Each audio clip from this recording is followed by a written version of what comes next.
অত্যন্ত দয়া করে মেহেরবানি করে আজকের ময়দানকে তার গোলামদের দ্বারা ভরপুর করে দিলেন। সে মনিবের দরবারে মনিবের শেখানো ভাষায় মনিবের দেওয়া জবান ব্যবহার করে সকলে মিলে সমস্বরে পড়ছি আলহামদুলিল্লাহ, আরো জোরে সরে পড়ছি আলহামদুলিল্লাহ। রব্বানা লাকাল হামদ হামদান কাসীরান তয়্যিবান মুবারাকান ফীহি ইয়া রাব্বি লাকাল হামদু কামা ইয়ানবাগি লিজালালি ওয়াজহিকা ওয়া আযীমি সুলতানিকা। আমরা যে আমাদের মনিবের শুকরিয়া আদায় করতে পারলাম এর জন্য আরেকটি বার বলছি আলহামদুলিল্লাহ। এই পৃথিবীর কত মানুষ আল্লাহর দেওয়া জবান দিয়ে আল্লাহর বিরুদ্ধে কথা বলে, আছে না নাই? আমরা যে আল্লাহ পাকের দেওয়া জবান আল্লাহর শুকরিয়ার কাজে ব্যবহার করতে পারলাম এটা আমাদের নিজস্ব কোনো ক্রেডিট নয়, এটা আমাদের প্রতি আমাদের মাওলার বড় দয়া। এই জন্য আরেকটি বার মন থেকে ইখলাসের সাথে সকলে মিলে সমস্বরে পড়ছি আলহামদুলিল্লাহ। রাসূল করিম সাল্লাল্লাহু আলাইহি ওয়াসাল্লামের রূহ মুবারকে আমরা সকলে মিলে দরুদ পড়ছি, যার মাধ্যমে আমরা আমাদের মাওলার পরিচয় পেলাম, যার আগমনে পৃথিবীবাসী ধন্য হলো, এই ধরা পরিপূর্ণ হলো, জাহান্নামী মানুষগুলো জান্নাতি হলো, এই পৃথিবীর অন্যায় বিচার জুলুম বন্ধ হলো, ইনসাফ কায়েম হলো। যিনি একাধারে মসজিদে নববীর শ্রেষ্ঠ ইমাম ছিলেন, রাষ্ট্রের শ্রেষ্ঠ রাষ্ট্রনায়ক ছিলেন, শ্রেষ্ঠ নবী ছিলেন, যুদ্ধের ময়দানের শ্রেষ্ঠ সেনাপতি ছিলেন, শ্রেষ্ঠ সমরবিদ ছিলেন, শ্রেষ্ঠ রাজনীতিবিদ ছিলেন, শ্রেষ্ঠ অর্থনীতিবিদ ছিলেন, সে নবীর প্রতি আমরা দরুদ পড়ছি যার প্রতি একবার নিয়মতান্ত্রিক দরুদ পড়লে আল্লাহ রাব্বুল আলামিন সাথে সাথেই 10টি সগীরা গুনাহ মাফ করে দেন। আমরা সকলে পড়ছি সাল্লাল্লাহু আলাইহি ওয়াসাল্লাম। শুহাদায়ে কেরামদের আত্মার মাগফিরাত কামনা করছি, যারা যুগে যুগে পৃথিবীর বিভিন্ন দেশে বিভিন্ন প্রান্তে, বিশেষ করে প্রিয় জন্মভূমি বাংলাদেশে দিন কায়েমের সংগ্রামে অংশগ্রহণ করে মাজলুম হয়ে যারা কবরবাসী হলেন, কোরআনের এই ময়দান থেকে কোরআন প্রেমিক আল্লাহওয়ালা সে বান্দা বান্দীদের প্রতি দোয়া করছি আল্লাহ পাক যেন তাদের সকলকে শহীদ হিসেবে কবুল করে। 52 সনে মাতৃভাষার জন্য যারা জীবন দিলেন, যাদের জীবন দেওয়ার বিনিময়ে মায়ের ভাষা পেলাম, মায়ের ভাষায় কথা বলার সুযোগ পেলাম, দোয়া করছি ইমানদার অবস্থায় যারা কবরবাসী হলেন আল্লাহ পাক তাদের কবরগুলোকে জান্নাতের বাগান বানিয়ে দিন। 1971 সনে দেশ মাতৃকার স্বাধীনতার সংগ্রামে পাকিস্তানিদের চরম জুলুম এবং নির্যাতনের বিরুদ্ধে মুক্তিযুদ্ধে অংশগ্রহণ করে জীবন দিয়ে যারা প্রিয় ভূমিটাকে স্বাধীন করে গেলেন, যাদের জীবন দেওয়ার বিনিময়ে স্বাধীনতা পেলাম, স্বাধীন ভূখণ্ড পেলাম, জাতীয় পতাকা পেলাম, মানচিত্র পেলাম, 16 ডিসেম্বর পেলাম, পৃথিবীর বুকে স্বাধীন দেশের নাগরিক হিসেবে পরিচয়ের সুযোগ পেলাম, যারা জীবন দিয়ে দেশটাকে স্বাধীন করে গেলেন, স্বাধীনতার সুখ ভোগ করে যেতে পারেননি, জাতির শ্রেষ্ঠ সন্তান বীর মুক্তিযোদ্ধাদেরকে শ্রদ্ধাভরে স্মরণ করছি, তাদের জন্য প্রাণ খুলে দোয়া করছি। ইমানদার অবস্থায়, খাঁটি ইমানদার অবস্থায় যারা কবরবাসী হলেন আল্লাহ পাক তাদেরকে শহীদ হিসেবে কবুল করুন। এখনো যে সমস্ত মুক্তিযোদ্ধা ভাইয়েরা জীবিত আছেন আল্লাহ পাক তাদের সহ আমাদের সকলকে খাঁটি ইমানদার হওয়ার তৌফিক দান করুন। এই চান্দোলার জমিনে আল্লাহর যত বান্দা যত বান্দি ইমানদার অবস্থায় কবরবাসী হলেন আল্লাহ পাক সকলের কবরগুলোকে জান্নাতের বাগান বানিয়ে দিন। আপনাদের সকলকে আন্তরিক ধন্যবাদ এবং মোবারকবাদ জানিয়ে আমরা আলোচনা শুরু করছি ইনশাআল্লাহ বিতৌফিকিল্লাহ বিইজনিল্লাহ। এই আয়োজন আজ অনেক বছর চলে আসছে। এবছর 3 দিন ব্যাপী আয়োজন। আজ সমাপনী দিবস, সমাপনী আলোচনা। গত বছরও সম্ভবত সমাপনী আলোচনায় করেছিলাম মনে হয়। তো যাদের কাছ থেকে আলোচনা শিখলাম ওনারা আলোচনা করে চলে গেলেন, ময়দান পরবর্তীদের জন্য রেখে গেলেন। আমরা তাদের রেখে যাওয়া ডক্টর লুৎফুর রহমান এই মানের লোকদের কাছ থেকে আমরা আলোচনা শিখেছি। ওনারা ময়দান স্টেজ চেয়ার কিছুক্ষণ আগে ছেড়ে দিলেন। এই ময়দান ধরে রাখতে হবে ইনশাআল্লাহ। আপনারা কি সহযোগিতা করবেন? পিছনের ভাইরা করবে না মনে হয়। সকলে সহযোগিতা করতে রাজি আছেন?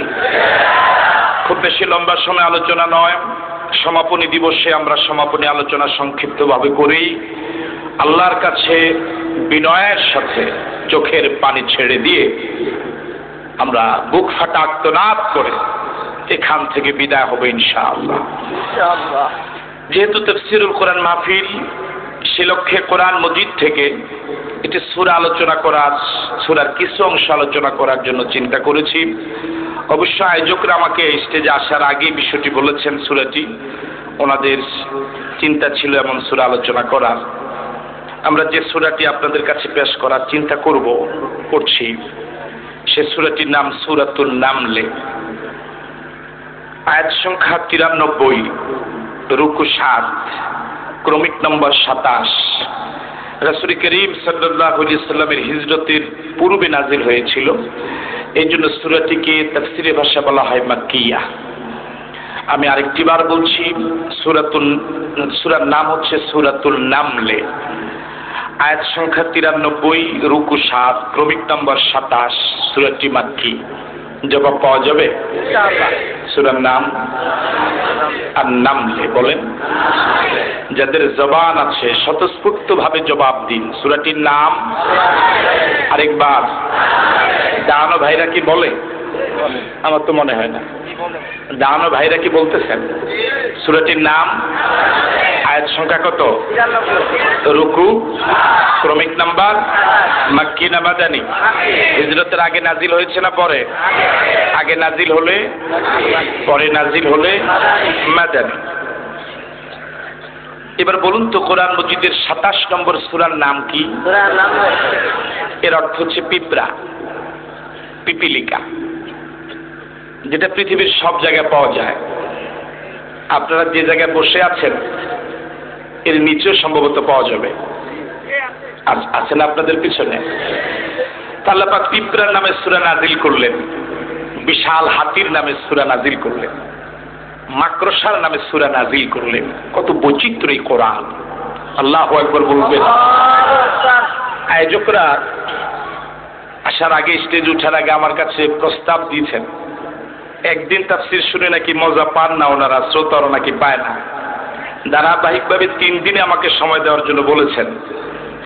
তো বলেছি যদি এটা কাছে যদি হতাম, বাড়ি যদি কাছে হতো তাহলে হয়তো শোনানো যেত। এত দূর থেকে 3 দিন সময় দেওয়াটা সুমাস টাফ, খুবই কঠিন ব্যাপার। আর একজন মানুষকে বারবার প্রতিদিন 3 দিন যদি দেখে, এটা বিরক্তিরও কারণ হবে। বিরক্তির কারণ হবে না? এক মানুষ প্রথম দিনও, দ্বিতীয় দিনও, তৃতীয় দিন, এটা কেমন লাগে? আমরা কোন সূরা আলোচনা করছি?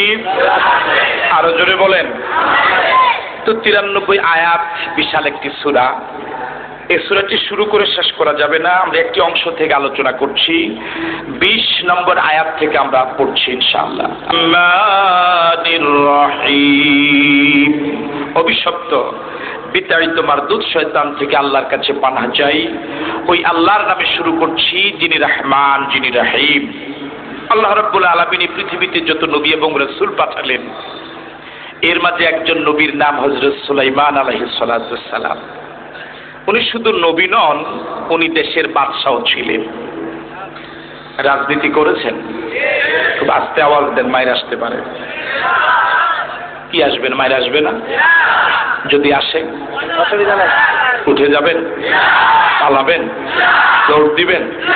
যদি গুলি আসে, ওটা বলে কি যদি এখন গুলি হয়? এটা ভয় পাইছে মনে হয়। যদি এখন গুলি হয়, রাজি? রাজি?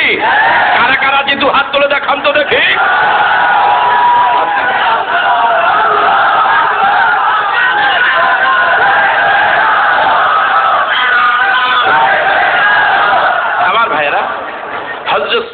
আলাইহিস সালাম এমন একজন বাদশা ছিলেন যার কথা শুধু জনগণ শুনতো না, বাতাস তার কথা শুনতো, পাখি তার কথা শুনতো, জিন তার কথা শুনতো। সুবহানাল্লাহ বললেন। এখনকার পৃথিবীর অধিকাংশ শাসকদের অবস্থা হলো এই, জিন পশু পাখি কথা শোনা তো দূরের কথা, দলীয় কর্মীরও কথা শুনে। জোরে বলেন না ঠিক কিনা? আরো আসতে বলে ঠিক কিনা? আমার ভাইয়েরা, হযরত সুলাইমান আলাইহিস সালাম এমন একজন বাদশা ছিলেন, জিন তার কথা শুনতো, পাখি তার কথা শুনতো। আল্লাহু আকবার বলবেন। মোল্লা কাকে বলে? আল্লাহু আকবার বলবেন না? মোল্লা কাকে বলে টের পাওয়া যাবে মরার পরে। জোরে বলে ঠিক কিনা? আল্লাহ রাব্বুল আলামিন বলেন, وَتَفَقَّدَ الطَّيْرَ فَقَالَ مَا لِيَ لَا أَرَى الْهُدْهُدَ أَمْ كَانَ مِنَ الْغَائِبِينَ। হযরত সুলাইমান আলাইহিস সালাম পাখির বাদশা ছিলেন, মানুষেরও বাদশা ছিলেন। পাখির রাজ্য একবার অবজার্ভ করার জন্য গেলেন, তালাশ করলেন, তথ্য নিলেন, পরিচিত একটা পাখি পেলেন। নাম, পাখিটার নাম হলো হুদহুদ। পাখিটার নাম কি? আওয়াজ দিয়ে বলুন। সুলাইমান রাগ করলেন, প্রচন্ড গোসা হলেন। পাখিটা আমার কাছ থেকে বলাবিহীন কেন চলে গেল? আম কানা মিনাল গায়বিন, না জানি পাখিটা গায়েব হয়ে গেল, উধাও হয়ে গেল। লা উআযিবান্নাহু আযাবান শাদীদা আও লা আযবাহান্নাহু আও লা ইয়াতিয়ান্নি বিসুলতানিম মুবিন। পাখিটা না বলে চলে যাওয়ার কারণে সুলাইমান এত রাগ করলেন, এত গোসা হলেন, ঘোষণা করলেন কেন চলে গেল বিনা বলার, না বলে। সঠিক কারণ যদি বলতে না পারে, লা উআযিবান্নাহু আযাবান শাদীদা, আমি পাখিটাকে কঠিন শাস্তি দেব।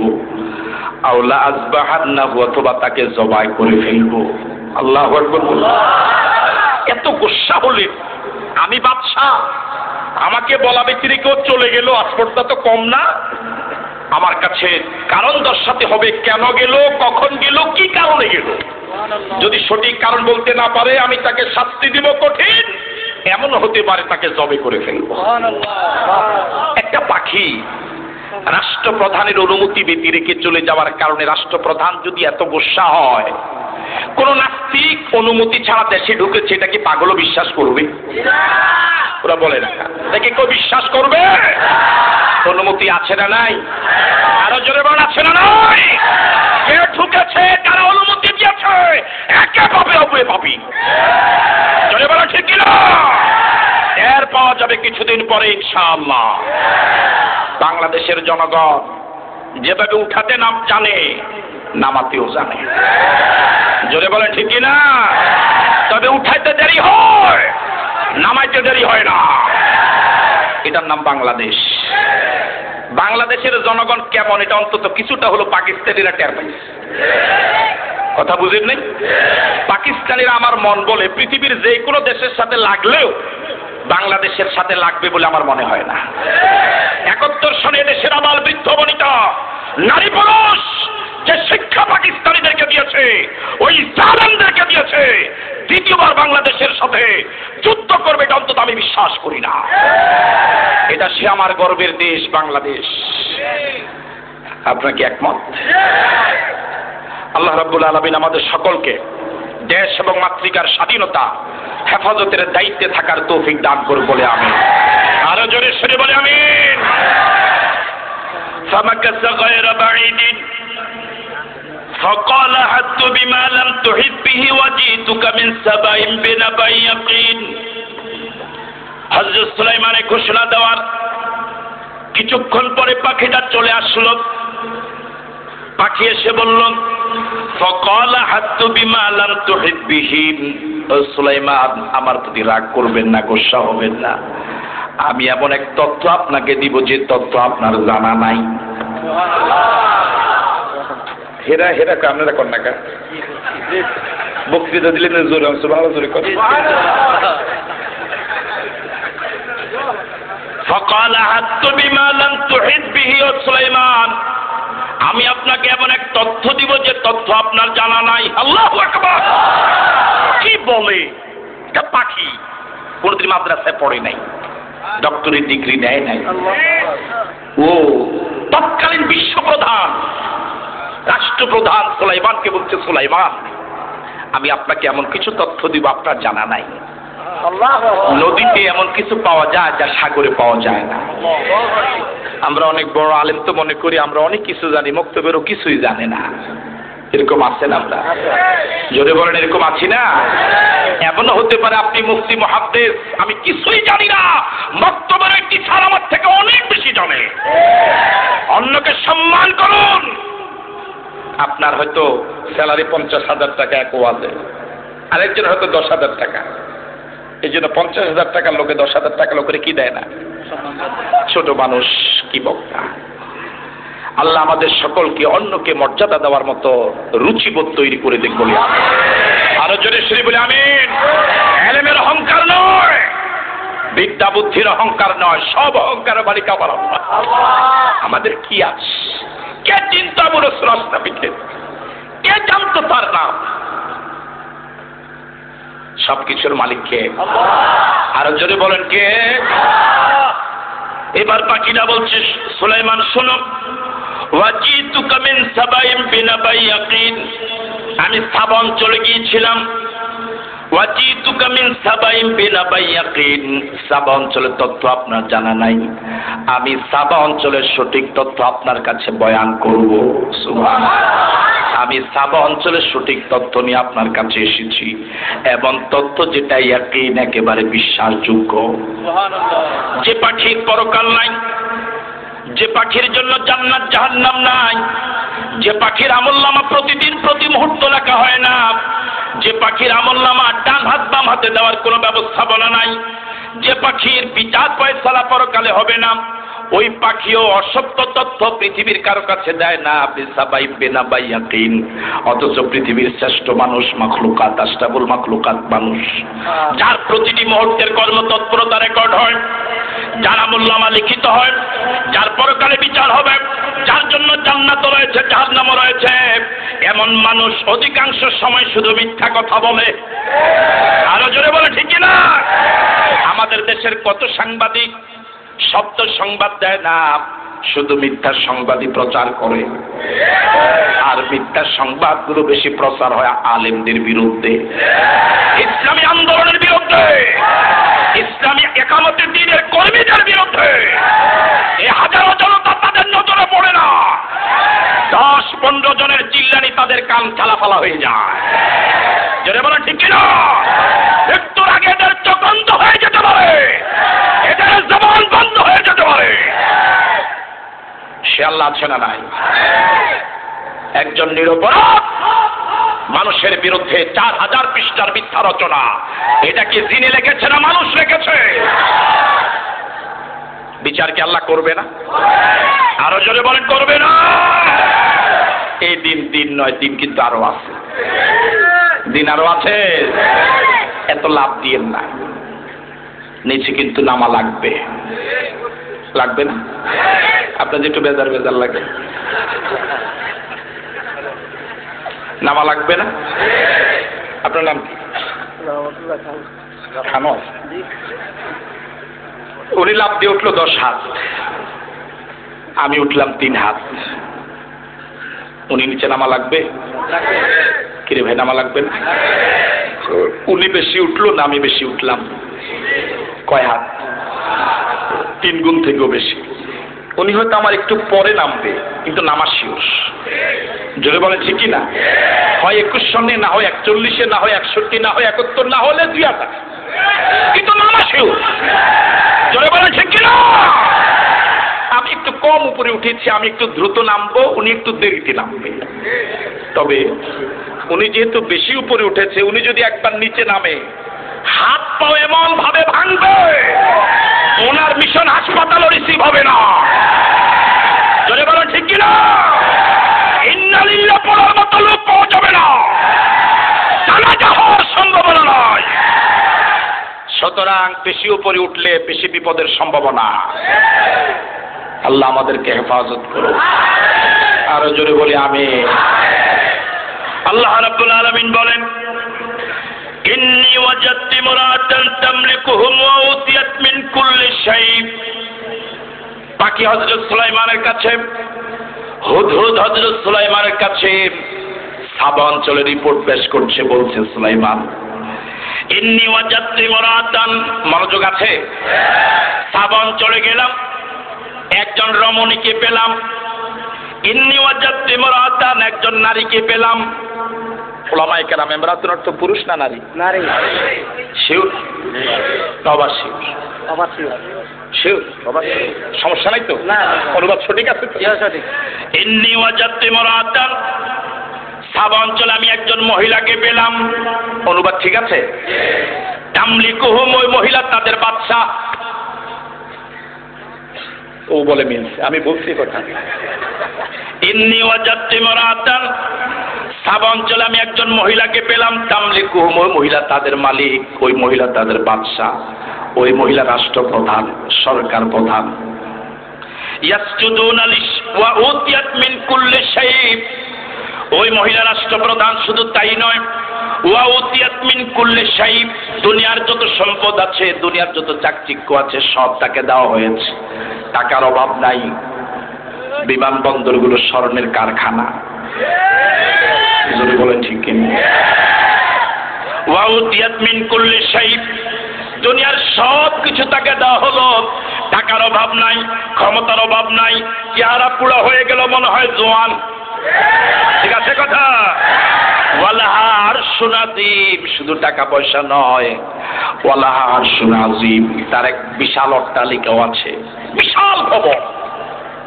সারা দেশ কারণ না থাকলে ওখানে যাবে না। ঠিক আছে কথা?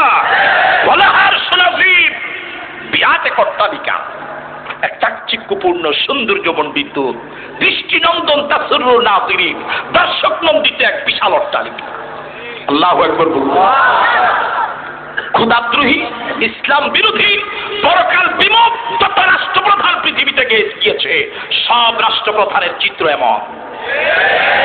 আর আল্লাহওয়ালা রাষ্ট্রপ্রধানদের চিত্র হলো আবু বকর, ওমর, ওসমান, আলী। ঠিক কিনা? কিছুদিন আগে গেলেন ইরানের আহমেদিনজাদ, কিছুদিন আগে গেলেন মিশরের ডক্টর মুরসি। আল্লাহু আকবার বলবেন না? বাংলাদেশেও তার প্রমাণ আছে। যদি বলেন আছে না নয়?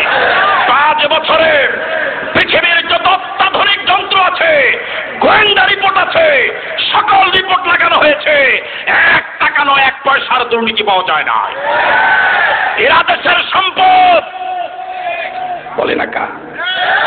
এরা জাতির সম্পদ, এরাই খাঁটি রাষ্ট্রমিক।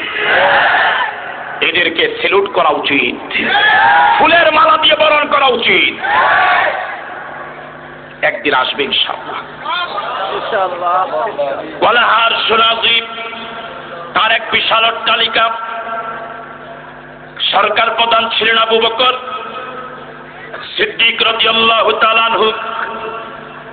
রাষ্ট্রের পক্ষ থেকে সরকার প্রধান হিসাবে আবু বকরের পরিবার নির্বাহের জন্য একটা বরাদ্দ ছিল প্রতি মাসে। প্রতিদিন যা বরাদ্দ সে দিয়ে বাজার করা হয়। ভালো বাজার করতে পারেন না, প্রায় প্রতিদিন একই রকম খানা, অরুচিকর হয়ে গেল। আবু বকর রাদিয়াল্লাহু তাআলা আনহুর স্ত্রী আবু বকরের কাছে প্রস্তাব দিলেন, জাহাপনা, প্রিয়তম স্বামী, একটু বাজেট যদি বৃদ্ধি করতেন, একটু ভালো বাজার করতে পারতাম, একটু ভালো মন্দ খেতে পারতাম। এমন আবেগপ্রবণ প্রস্তাব যদি কোনো রিক্সা ড্রাইভারের বউ দেয়, আবার বন বলে রিক্সার ড্রাইভার এটা ফেরত দিবে না। ঠিক কিনা? আবু বকর রাজি হলেন না। আবু বকর সিদ্দিক রাদিয়াল্লাহু তাআলা আনহুর স্ত্রী বুদ্ধিমতী মহিলা, প্রতিদিন সরকারি বরাদ্দ পরিবার নির্বাহের জন্য যা ছিল কিছু কিছু যুগ আপনার জমানো শুরু করলেন। মনে করেন প্রতিদিন সরকারি বরাদ্দ পরিবারের জন্য 1 টাকা। আবু বকরের স্ত্রী বাজার করার 90 পয়সা, 10 পয়সা করে প্রতিদিন জমান। অনেক দিন জমানো টাকা দিয়ে একদিন একটু ভালো বাজার করলেন। আবু বকর খেতে আসলেন। আজ ভিন্ন মেনু দেখে আবু বকর অবাক হলেন, প্রশ্ন করলেন, প্রিয় তোমার টাকাগুলো পেলে কোত্থেকে? আবু বকরের স্ত্রী আপনার বয়ান করলেন, প্রিয়তম স্বামী, সরকারি বরাদ্দ ছিল না, বাবার বাড়ি থেকে আনি নাই, দুর্নীতি করি নাই, প্রতিদিন সরকারি বরাদ্দ যা ছিল কিছু জমালাম, অনেক দিনের জমানো টাকা দিয়ে আজকে ভালো বাজারগুলো করলাম। আবু বকর কিছুই বললেন না। তাৎক্ষণিক সংসদ অধিবেশন ডাকলেন। সংসদে রাষ্ট্রীয় রুটিন মাফিক ওয়ার্ক যেগুলো ছিল সেগুলো সারলেন। নিয়মিত এজেন্ডা আলোচনা করে সমাপ্ত করলেন। বিবিধ আলোচনা আবু বকর সিদ্দিক রাদিয়াল্লাহু তাআলা একটা প্রস্তাব করলেন সংসদ সদস্যদের সামনে। বললেন, ও রাষ্ট্রের কর্তাবর্গরা শুনো, এতদিন পর্যন্ত আমার পরিবার নির্বাহের জন্য, পরিবার পরিচালনা করার জন্য তোমরা যা বরাদ্দ করেছ, আমার স্ত্রী কাগজে কলমে প্রমাণ করে দিয়েছে আমার সংসার চালাবার জন্য এত টাকার প্রয়োজন হয় না। আল্লাহু আকবার বলবেন না? আমার পরিবারের জন্য এতদিন বরাদ্দ ছিল প্রতিদিন 1 টাকা। আগামী মাসের 1 তারিখ থেকে আমি আবু বকরের প্রস্তাব 1 টাকার পরিবর্তে 90 পয়সা করে আমার পরিবারের জন্য বরাদ্দ করা হোক। এই কোরআন এমন নেতা উপহার দিয়েছে। আল্লাহু আকবার বলবেন না? ডিজিটাল বাংলাদেশ করবেন, ভালো কথা। ডিজিটাল দেশ করবার জন্য ডিজিটাল মানুষ লাগবে। আবু বকর লাগবে, ওমর লাগবে। পিচ্চি হান্নান দিয়ে হবে না, কালা জাহাঙ্গীর দিয়ে হবে না, মুরগি মিলন দিয়ে হবে না, চোর ডাকাত বাটপার দিয়ে হবে না।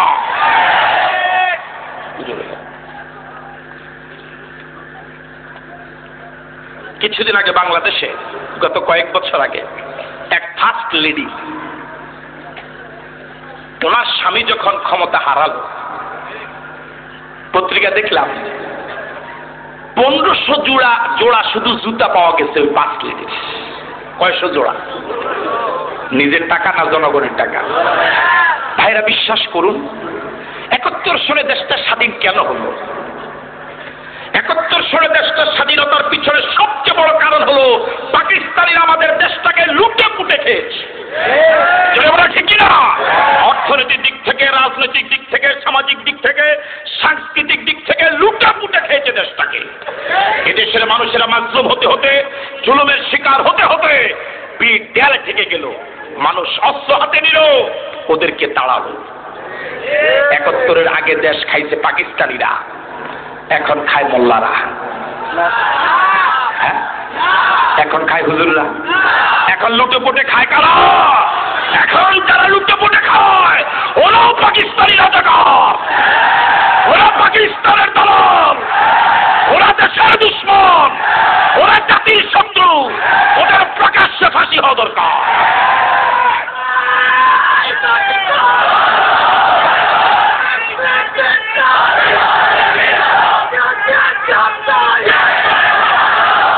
আমার ভাইয়েরা,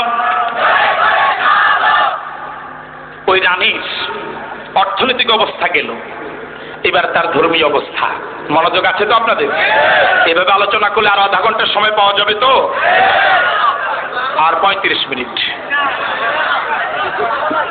আর 35 মিনিট। এই গেল ওই সাবা অঞ্চলের রানীর অর্থনৈতিক অবস্থা। এখন আসবে তার ধর্মীয় অবস্থা। মনোযোগ দিয়ে শোনা দরকার এটা। ইয়াসজুদুনা লিশ-শামস ওয়াজাদতুহা ওয়া কওমাহা ইয়াসজুদুনা লিশ-শামসি মিন দুনিল্লাহ। পাখি বয়ান করছে, বলছে সুলাইমান ওই রানীকে পেলাম এবং রানীর কর্মী বাহিনী যারা আছে, মন্ত্রী পরিষদ যারা আছে, তাদেরকে পেলাম ইয়াসজুদুনা লিশ-শামসি মিন দুনিল্লাহ। তারা আল্লাহর গোলামি করে না, আল্লাহর সিজদা দেয় না, সূর্যের সিজদা দেয়। নাউজুবিল্লাহ বললেন। তারা আল্লাহকে রিজিকের মালিক মনে করে না, মা দুর্গাকে রিজিকের মালিক মনে করে। যেটা বলে ঠিক কিনা? আমার ভাইয়েরা, ওই রানী যেমন, মন্ত্রীরাও এক এক সময় এক এক কথা। কেউ বলে আমি হিন্দুও না, কেউ বলে ওদের কোনো দরকার নাই, মানে যা ইচ্ছা আমল আছে তাই বলে। যেটা বলে ঠিক কিনা? মিলে 10 আনা মিলে, 16 আনা মিলে।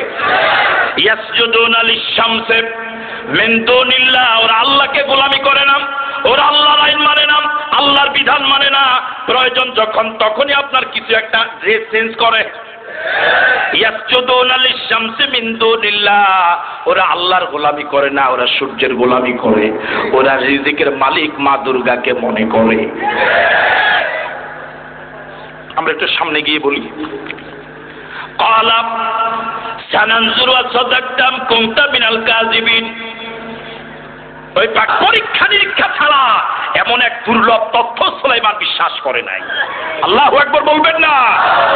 আর একদম টাহা মিথ্যা বানানো কথা, 42 বছর 50 বছর আগের ঘটনা এমন ভাবে বলা, কোন দোকানে কেরোসিন তেল বিক্রি করছে, কেরোসিন তেলের গোড়ায় কেমনে পানি আপনাকে আগুন দিছে, কার দোকানে কেমনে আগুন দিছে, সব আয়নার সামনে। কিন্তু 2 বছর আগে কিভাবে বিশ্বজিৎকে মারা হলো তার প্রমাণ নাই।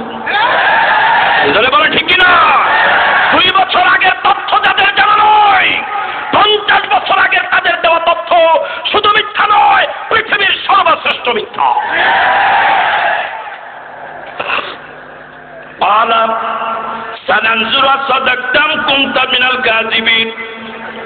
সুলাইমান বললেন, পাখি হুদহুদ শোনো, তোমার কথা বিনা অবজারভে বিনা তথ্যে আমি বিশ্বাস করব না। আসাদাকতাম কুনতা মিনাল কাযিবিন, তুমি সত্য বলেছো না মিথ্যা বলেছো আমি পরীক্ষা করব। পরীক্ষা করার দরকার আছে না নাই? আরো বলেন দরকার আছে না নাই? স্কাইপি কেলেঙ্কারি প্রকাশের মাধ্যমে সানানজুরু আসাদাকতাম কুনতা মিনাল কাযিবিন পরীক্ষা হয়ে গেছে। কি রে ভাই, পরীক্ষা হয় নাই? আলা সানানজুরু আসাদাকতাম কুনতা মিনাল কাযিবিন। বাংলাদেশের সচেতন জনগণ সকলেই জানে। ইযহাব বিকিতাবি হাযা, হযরত সুলাইমান ওই রানীর নাম রানী বিলকিস, বিলকিসের উদ্দেশ্যে একটা চিঠি লিখলেন, সিদ্ধান্ত নিলেন চিঠিটা মানুষের মাধ্যমে পাঠাবেন না, হুদহুদ পাখির মাধ্যমে পাঠাবেন। এবার ফরমান জারি করলেন, হুদহুদকে বললেন, ইযহাব বিকিতাবি হাযা, ও হুদহুদ আমার পক্ষ থেকে লেখা চিঠিটা নিয়ে তুমি চলে যাও। ফাআলকিহ ইলাইহিম, তুমি তার মানুষ না, মানুষ হলে পরে যেভাবে হাতে হাতে চিঠি দেওয়া যায় তুমি তার সেভাবে দিতে পারবে না। ফাআলকিহ ইলাইহিম, চিঠিটা তুমি ফেলে দিবা, নিক্ষেপ করবা। ওরা যখন মন্ত্রী পরিষদের বৈঠকে বসবে, সংসদের বৈঠকে বসবে, চিঠিটা ফেলে চলে আসবা। আল্লাহু আকবার বলবেন না? বুদ্ধি আছে কিছু? ফাআলকিহ ইলাইহিম, তবে চিঠিটা ছেড়ে চলে আসবা না। সুম্মা তাওয়াল্লা আনহুম, চিঠিটা ছেড়ে দিয়ে একটু দূরে গিয়ে অবজার্ভ করবা। ফানজুর মাজা ইয়ারজিউন, চিঠিটা পাওয়ার পর তাদের কি অনুভূতি জাগে, একটা রায় দিয়া দেখবা দেশের কি পরিস্থিতি হয়। আমরা একটু বেজার বেজার লাগিয়ে এরকম ধরাইছে এদিনে আল্লাহ।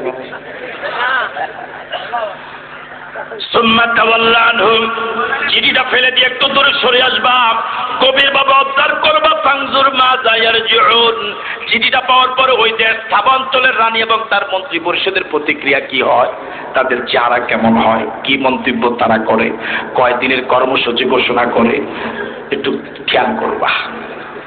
ক্বালাত ইয়া আইয়ুহাল মালাউ, হুদহুদ চিঠিটা নিয়ে চলে গেল, চিঠিটা কথা মতো ফেলে দিল। রানী বিলকিস চিঠিটা খুললো, চিঠিটা পড়লো, পড়ার পরে এবার মন্ত্রী পরিষদের বৈঠকে তো চিঠিটা ফেলা হলো। মন্ত্রী পরিষদের বৈঠকে চিঠিটা লাইনে লাইনে না পড়ে, মন্ত্রীরা তো কিছু শিক্ষিত, কি বলে, এবার চিঠির মুদ্রা কথাটা বলছে।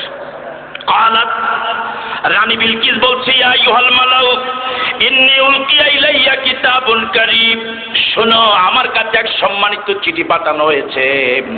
চিঠিকে রানী বিলকিস অবমূল্যায়ন করে নাই। সুবহানাল্লাহ বললেন।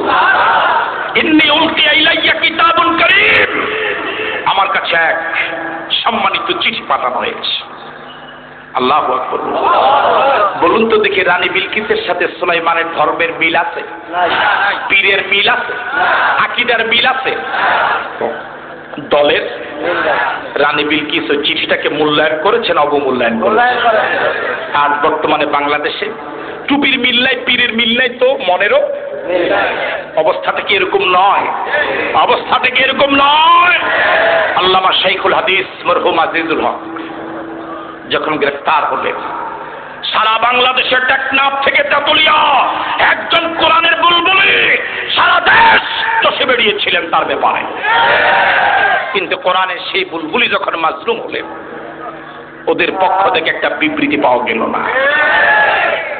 আমি কি কথাটা সত্য বলেছি? কথাটা কি সত্য বলেছি? আল্লাহর রাস্তায় ভেদাভেদ ভুলে যান, দলাদলি ভুলে গিয়ে বাংলার জমিন কোরআনের জন্য যতটুকু উর্বর, পৃথিবীর আর দ্বিতীয় কোন দেশ এত উর্বর আছে বলে আমার জানা নেই। এদেশ শাহজালালের দেশ, এদেশ শাহপরনের দেশ, এদেশে লক্ষ লক্ষ আলেম ওলামার দেশ। এদেশে আমার আল্লাহর দেওয়া কোরআন বিপ্লব হবে না তো কোন দেশে হবে? দলাদলিগুলো বন্ধ করুন। টুপির দলাদলি, কোটের দলাদলি, দাড়ির দলাদলি বন্ধ করে এক কাতারবদ্ধ হয়ে যান, নারায়ে তাকবীর স্লোগান দিয়ে রাজপথে নেমে পড়ুন। কোরআন ছাড়া দেশে কোনো আইন চলবে না ইনশাআল্লাহ। আপনার বাড়ির পাশে যদি কোনো হিন্দুর বাড়িতে আগুন লাগে, আপনি কি তখন দলাদলি করেন? করেন? তখন কি আগুন নিভান না? সারা পৃথিবীতে ইসলামের গায়ে কি এখনো আগুন লাগে নাই? কিরে ভাই, আগুন কি লাগে নাই? এখন এই মুহূর্তে দলাদলি নয়, আসলে আমরা সকলে এক হয়ে যাই। ইন্নাহু মিন সুলাইমান ওয়া ইন্নাহু বিসমিল্লাহির রহমানির রহিম। রানী বিলকিস এবার মন্ত্রী পরিষদের কাছে রিপোর্ট দিচ্ছে। মন্ত্রীরা শোনো, ইন্নাহু মিন সুলাইমান, এই চিঠিটা দুনিয়ার সাধারণ কোনো মানুষের পক্ষ থেকে নয়, এই চিঠিটা বাদশাহ সুলাইমানের পক্ষ থেকে। সুবহানাল্লাহ। ওয়া ইন্নাহু বিসমিল্লাহির রহমানির রহিম। এই চিঠিটা কোনো নেতার নামে নয়, কোনো নেত্রীর নামে নয়, কোনো পীরের নামে নয়, এই চিঠিটা লেখা হয়েছে রহমান রহিম আল্লাহর নামে। আল্লাহু আকবার বলেন না? আমাদের দেশের নেতা প্রশংসা সব চলে শুধু নেতা, মুরিদে প্রশংসা করে পীরে, কর্মীরা প্রশংসা করে নেতা, শ্রোতারা প্রশংসা করে বক্তা। শ্রোতারা আমাদের প্রশংসা করতে করতে এমন উপরে উঠায়, এখন আর ৬০-৭০ হাজার টাকা নিতে আমাদেরকে মূল্যায়ন দেয় না। জোরে বলে ঠিক কিনা? কি যে লাগায় আমাদের নামের সাথে। আন্তর্জাতিক খ্যাতি সম্পন্ন, বিশ্ববরেণ্য। বিশ্ববরেণ্য তো বাংলাদেশের একজনই আছেন। যদি বলেন না ঠিক কিনা? বিশ্ববরেণ্য, যাকে পুরা বিশ্ববরণ করেছে। আল্লাহু আকবার। আমাদের নামের সাথেও লাগা বিশ্ববরেণ্য। কিরে বাবুর, আমি কয় দেশ ভ্রমণ করলাম, আমার কয় বিশ্ববরেণ্য হলো। ওই কথাটা বাংলাদেশে কিছুদিন আগে এক পীরের উপস্থিতিতে পীরের মুরিদ বক্তৃতা দিতে গিয়ে বলল, আমাদের শায়েখ, আমাদের মুর্শিদ, আমাদের পীর এই যুগের নবী। আরো জোরে বলেন না নাউজুবিল্লাহ। এটা এখন মোবাইলে মোবাইলে পাওয়া যায়, আপনারা জানেন না? জেনেছেন? প্রশংসা হবে কার? আরো জোরে বলেন, প্রশংসা হবে কার? ইন্নাহু মিন সুলাইমান ওয়া ইন্নাহু বিসমিল্লাহির রহমানির রহিম। ও মন্ত্রী পরিষদের সদস্যরা শোনো, চিঠিটা দুনিয়ার সাধারণ কোনো মানুষের পক্ষ থেকে নয়, চিঠিটা সুলাইমানের পক্ষ থেকে। চিঠিটা দুনিয়ার কারো নামে নয়, চিঠিটা লেখা হয়েছে কার নামে? আরো জোরে বলেন, কার নামে? এবার চিঠির মূল কথা হলো দুইটা। চিঠির মূল কথা কয়টা? এই কথাগুলো বলছে কে? রানী। কার সামনে? আরো জোরে বলো না, কার সামনে? এবার চিঠির মূল কথা দুইটা। রানী বিলকিস মন্ত্রী পরিষদের সামনে চিঠির সামারিটা বলছে, শোনো, আল্লাহ তাআলা আলাইয়া, সুলাইমান বাদশা আমাকে চিঠি লিখে যে ফরমানটা জারি করলেন, প্রথম নির্দেশটা হলো আল্লাহ তাআলা আলাইয়া, ও রানী বিলকিস আমার উপরে মাতবারি করো না। আল্লাহু আকবার বলবেন না? আল্লাহ তাআলা আলাইয়া, আমার উপরে ক্ষমতা দেখিও না, মাতবারি করো না, আমার উপরে হাত ধরিও না। ওয়া তুনি মুসলিমিন, আমার কাছে সারেন্ডার হয়ে আত্মসমর্পণ করে মাথা নত করে চলে আসো। সুবহানাল্লাহ। আল্লাহু আকবার বলেন। সুলাইমানের সাহস আছে না নাই? আরো জোরে বলেন, আছে না নাই? কি বিশাল সাহসিকতা! আল্লাহ তাআলা আলাইয়া, কত ক্ষমতা তোমার হয়েছে, কত মন্ত্রী পরিষদের সদস্য তোমার আছে। আজকে বিপদে পড়ে গিয়ে দেখো, ওরা তোমার দিকে ফিরেও তাকাবে না। আল্লাহ তাআলা আলাইয়া। এক সময় 9 বছরের রাজার 10 বছরের সাজা হয়েছিল বাংলাদেশে। আমার ভাইয়েরা, বাংলাদেশের জনগণের বুকে গুলি চালাবার জন্য সেনাবাহিনীকে নির্দেশ দেওয়া হয়েছিল। তখন সেনা প্রধান ছিলেন নুরউদ্দিন। কিছু লোক মারা গেল। একটা পর্যায়ে নুরউদ্দিন বলেছিলেন, স্যার আপনার ক্ষমতার জন্য আমি আর জনগণকে মারতে পারবো না। আল্লাহু আকবার বলবেন না? আপনার ক্ষমতার জন্য বাংলাদেশের নিরীহ নিরপরাধ লোকের বুকে আমি আর গুলি চালাতে পারবো না, ক্ষমতা শেষ। আল্লাহ তাআলা আলাইয়া, ক্ষমতা দেখিও না, ক্ষমতার মালিক কে? আর যদি বলেন ক্ষমতার মালিক কে? আল্লাহ তাআলা আলাইয়া, আমার উপরে ক্ষমতা দেখিও না, আমার কমান্ড মেনে চলো। ওয়াতুনি মুসলিমিন, ওয়াতুনি মুসলিমিনের দুইটা তাফসীর মুফাসসিরিনে কেরাম লিখেছেন।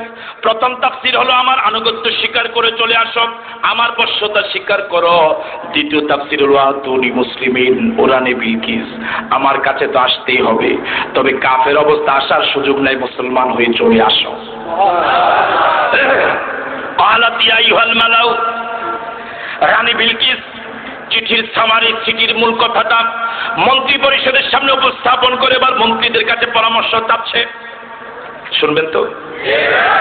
ইয়া আইয়ুহাল মালাউ, ও মন্ত্রী পরিষদের সদস্যরা। মন্ত্রীদের কথা কোরআন শরীফে আছে, আসতে বলে কাছে।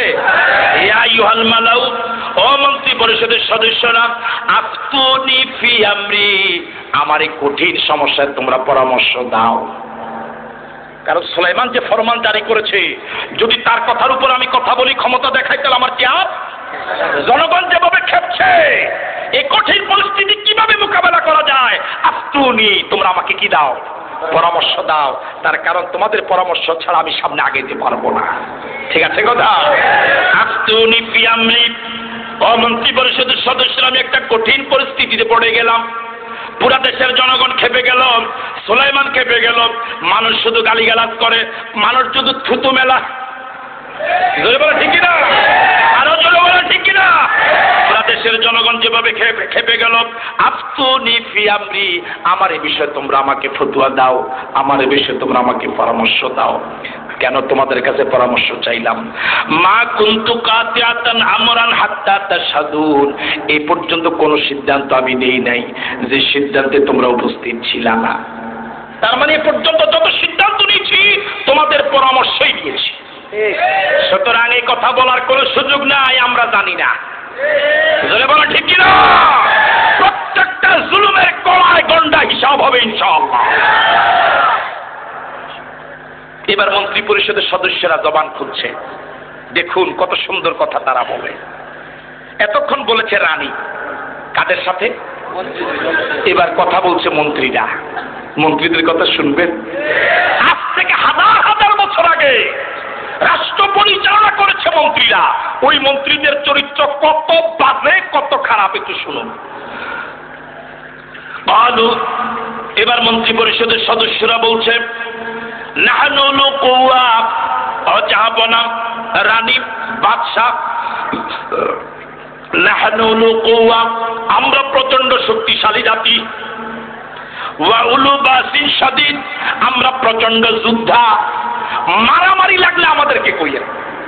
কথা বুঝেন নাই? প্রতিদিন কয়জনকে গুলি করে শেষ করা লাগবে, কার বাড়ি জ্বালাই দেওয়া লাগবে, কয়জনকে মারা লাগবে, লাঠি দিয়ে পিটে আর রাজপথে কয়জনকে মারা লাগবে, এই কাজে দরকার হলে আমাদেরকে ডাক দিয়েন, ডাক দিয়েন। পরামর্শ দেওয়ার কোনো যোগ্যতা আমাদের, আমরা শুধু মারামারির কাজে আছি। কি কাজে আছি? এটা আমার কথা না, কোরআনের কথা। কোন সূরার কথা? কত নম্বর সূরার কথা? কত নম্বর সূরা? মন্ত্রীরা বলছেন, নাহনু লুকুয়া, আমরা প্রচন্ড শক্তিশালী জাতি, লাঠি দিয়ে পিটে মানুষ মারিয়ে শক্তি কি কম? বলেন। জি জি। ওয়াউলু বাসিন শাদীদ, আর আমাদের আরেকটা চরিত্র হলো বাসুর মানে যুদ্ধ। ওয়াউলু বাসিন শাদীদ, আমাদের মূল কাজই হলো মারামারি করা, আমাদের জন্ম হয়েছে মারামারি দিয়া। আমরা এমন মারামারি করি না জাতি, যদি বিরোধী দল না পাই দরকার নিজের গায়ে মারিয়ে নেই। এরপর মারামারি ছাড়া আমাদের কোনো শান্তি নাই, মানে মারামারি ছাড়া আমাদের আর কোনো ভালোই লাগে না। ওয়াউলু বাসিন শাদীদ, আমরা প্রচন্ড যোদ্ধা জাতি। ওয়াল আমরু ইলাইক, তবে সিদ্ধান্ত নেওয়ার মালিক আপনি। দেখছেন কথাটা কি? মনোযোগ নাই মনে আপনাদের? মন্ত্রীরা পাশ কেটে চলে গেল, যাবো না, মারামারি লাগলে আমাদেরকে ডাক দিয়েন। কিন্তু সিদ্ধান্ত ওই মুসাকে সুলাইমানকে কিভাবে মোকাবেলা করবেন, দেশের জনগণের কঠিন পরিস্থিতি কিভাবে মোকাবেলা করবেন, এটা আপনি নিজে নিজে সিদ্ধান্ত নেন। ওয়াল আমরু ইলাইকি ফানজুরি মাযা তামুরিন, সিদ্ধান্ত নেওয়ার মালিক আপনি। এবার আপনি ভেবে চিন্তে সিদ্ধান্ত নেন আপনি কি করবেন। আমরা যদি ক্ষমতা হারাই আমরা দরকার অন্য দলে যোগ দিয়ে লাগবে, আমাদের কোনো অসুবিধা নেই, কিন্তু আমরা দাঁত দিবেন কি রে, কথা বুঝেন? মন্ত্রীরা আসতে কেটে পড়ছে, কারণ আপনার দুই পাও যদি আপনার একটু দূরে নেয়, এটা কি কয় আপনাদের দেশে? পাকিস্তানি বুঝি কয়টা রে, আর একটা এদিকে গেল একটা এদিকে গেল, এটা কি কয়? হ্যাঁ এটা কেরূপ লাগে কথাটা, এটা কি কয়? এটা কেমন কেমন লাগে? আচ্ছা একটু ভালো বাসা কর না, কি কয়টা? আচ্ছা দুই ছড়ান এই তো ভালো হয়, দুই পাও দুদিকে আমলে ছড়াইছেন, এখন আপনি কিভাবে মিলাবেন এটা আপনি চিন্তা করেন, কথা বুঝেন নাই? তবে যত দ্রুত মিলাবেন তত আপনার জন্য মঙ্গল। এই দুইটা পাও একসাথ করার দায়িত্ব যদি জনগণকে দেন, তাহলে জনগণ কিন্তু আপনাকে উত্তরে হালাইবে। সুতরাং এর জন্য আপনি যেহেতু আগাইছেন, মিলানোর দায়িত্ব আপনার, ঠিক আছে কথা? আমাদের কোনো অসুবিধা নাই, ক্ষমতা হারাইলে আমরা অন্য দলের কাছে বিক্রি হয়ে যাব, অথবা আপাতত কিছুদিন দূরে সরে থাকবো, বিদেশে চলে যাব, আমাদের কোনো সমস্যা নাই। ফানজুরি মাযা তামুরিন, বিপদ বাড়িয়েছেন আপনি, যন্ত্রণা বাড়িয়েছেন আপনি, কর্মসূচি ঘোষণা করেছেন আপনি, ফানজুরি মাযা তামুরিন, সিদ্ধান্ত আপনি নিবেন কিভাবে দুই পাও মিলাবেন, ঠিক আছে কথা? আমাদের কি নিয়ে টেনশন করার আপনার দরকার নাই, দেশে দলের অভাব নাই, আমরা যে কোনো এক দলে ঢুকে যাব অথবা নিজে আলাদা আলাদা দল করে যাব। قالت إن الملوك إذا دخلوا قرية أفسدوها وجعلوا عزة أهلها ذلة। মন্ত্রীদের পরামর্শ শুনে রানী এবার বলছে, শোনো, তোমরা যে মারামারি করবা বলে ঘোষণা দিছ, কিন্তু যিনি আমার কাছে নোটিশ পাঠালেন, চিঠি পাঠালেন, ওনার অবস্থা কি জানো? ওনার অবস্থা হলো এই, ইজা দেখালো কারিয়াতান, যখন কোন জনপদে ঢুকে যায়, আফসাদুহা, জনগণকে দেশকে বিচ্ছিন্ন করে দেয়, ওয়া জালু আইজ্জাত আহলিহা যিল্লাহ, ও দেশের মন্ত্রী, এমপি, চেয়ারম্যান, মেম্বার, শিল্পপতি সকলকে মাথা নত করে দেশ থেকে বের করে দেয়। সুতরাং সুলাইমানকে জাতা সুলাইমান মনে করো না, জাতা মোল্লা মনে করো না। তোমাদের শক্তি যত বেশি হোক, সুলাইমানের সাথে পারবা এটা আমি মনে করি না। মহিলা হইলেও কিছু বুঝ আছে না নাই? আরো জোরে বলেন, কিছু বুঝ আছে না নাই? দেখেছেন কথা? তাহলে ওই মহিলা, ওই রানী, মন্ত্রীরা যত হাওয়াই দিয়েছে, কোন হাওয়ায় কি হয় নাই? কাজ হয় নাই। আসলে হুজুরদের একটা শক্তি আছে, সেই শক্তিটার নাম হলো ইমানি শক্তি। কি শক্তি? আরো জোরে বলেন, কি শক্তি? দ্বিতীয়ত, আমরা হুজুররা যে মানুষের বাড়িতে এত ভালো ভালো জিনিস খাইনি যায়, কথা বুঝেন নাই? দেশি মুরগা, কবুতরের বাচ্চা, দেশি মুরগির ডিম, মাছ, শিং মাছ, এগুলো যে খাইনি যায় করি, কথা বুঝেন না? আমাদের করে দুর্বল ভাবে যে আমরা লাগি না, এই কারণে মনে করি আবুল মানুষ, দরবেশ, করে না ঠুস ঠাস, মারে না ফুসফাস, ডানেও তাকা না বামেও তাকা না। কিন্তু যদি একবার লাগতে বাধ্য করো, আমার মন বলে বঙ্গোপসাগর ছাড়া তোমাদের দ্বিতীয় জায়গা হবে না।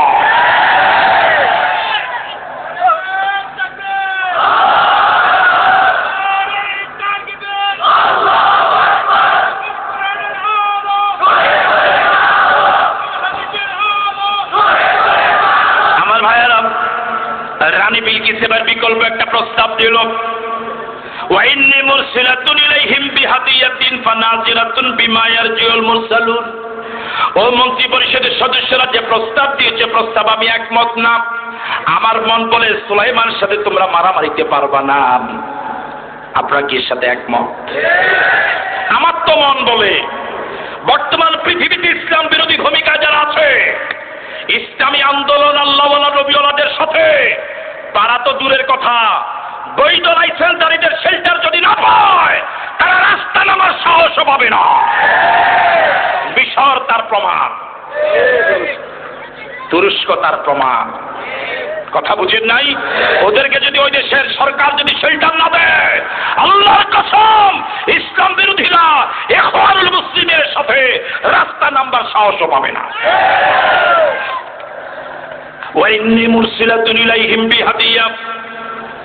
ও মন্ত্রী পরিষদের সদস্যরা শোনো, সুলাইমানের সাথে আমি মারামারি করব না, তবে আমার বিকল্প প্রস্তাব হলো, হুজুর তো হুজুরদের একটু টাকা পয়সার অভাব, একটা মোটা অঙ্কের হাতিয়া যদি পাঠানো যায়, একটা লোক যদি দেখানো যায়, আমার মন বলে সুলাইমান তার কঠিন সিদ্ধান্ত থেকে নরম হয়ে যাবে। আসলে যোগে যোগে হুজুরের একটু অভাবই ছিল, টাকা পয়সার একটু কম ছিল। আর এই সুযোগটা কাজে লাগিয়ে, বলবো রাগ করবেন না তো, এই সুযোগটা কাজে লাগিয়ে ইসলাম বিরোধী ইহুদি, খ্রিস্টান, হিন্দু জগৎ, খ্রিস্টান জগৎ বিভিন্ন আপনার নামে উপনামে এনজিও করে ইসলামী আন্দোলনের নেতা এবং কর্মীদেরকে টাকার বিনিময়ে কিনে নষ্ট করেছে। Destiny, tree plantation. রাগ করছেন মনে হবে? রাগ করলে আমার কিছুই যায় আসে না। আমার রিজিকের মালিক তান্দোলা মাহফিল নয়, আমার রিজিকের মালিক জনগণ নয়। টাকার লোভ দেখিয়ে ইসলামী আন্দোলন একামতের দিনের কর্মীদেরকে ধ্বংস করেছে ওরা। আল্লাহর রাস্তে ফিরে আসো, পায়ে ধরে বলি, ইজ্জত দেওয়ার মালিক আল্লাহ। ওয়া ইন্নী মুরসিলাতুন ইলাইহিম বিহাদিয়া। শোনো মন্ত্রীরা, আমি সুলাইমানের কাছে টাকা পাঠাবো, ঘুষ পাঠাবো। কি পাঠাবো? আমাদের দেশে একজনে বলেছে ঘুষ নাকি জায়েজ। কি অবাক করা কথা! আমাদের চাঁদপুর এলাকায় একটা প্রবাদ আছে, কোন নামাজ পড়ি আমি, টুপি মাথায় দেয় করলে সোরা। মাদ্রাসায় পড়ি আমরা, পড়াই আমরা, ফতুয়া দেয় ওরা। ওয়া ইন্নী মুরসিলাতুন ইলাইহিম বিহাদিয়া। আমি কিছু মোটা অঙ্কের টাকা পাঠাবো সুলাইমানের কাছে। ফানাজিরাতুন বিমা ইয়ারজুল মুরসালুন। আমি অপেক্ষা করব যাদের মাধ্যমে ঘুষটা পাঠাবো ওরা